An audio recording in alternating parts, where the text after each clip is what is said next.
There's a lot of crazy theories about the Bible online.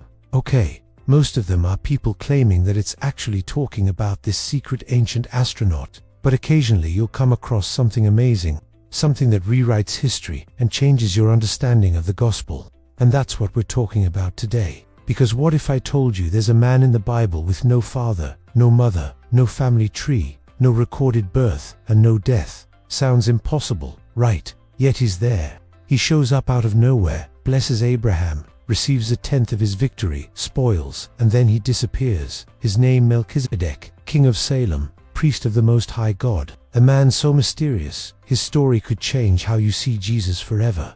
Now, let's go back to the days of Abraham.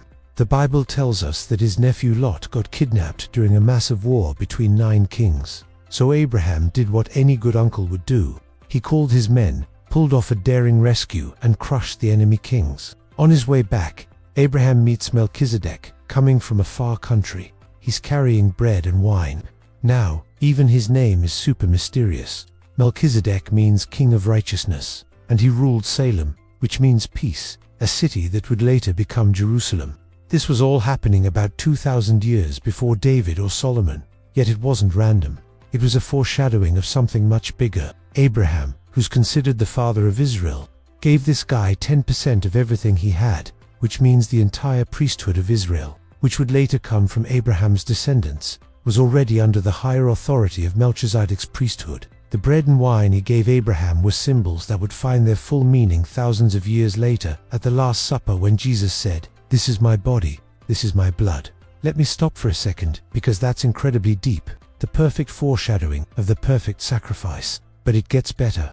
In Psalm 110, David wrote, "You are a priest forever in the order of Melchizedek." He wasn't talking about himself. He was pointing to a Messiah whose priesthood wouldn't come from human genealogy, but from heaven. And that's exactly what the New Testament says. Hebrews chapter 7 describes Melchizedek as without father or mother, without beginning or end, like the Son of God. Now, look, I know what you're thinking. If this guy is really Jesus, shouldn't the Bible say so directly?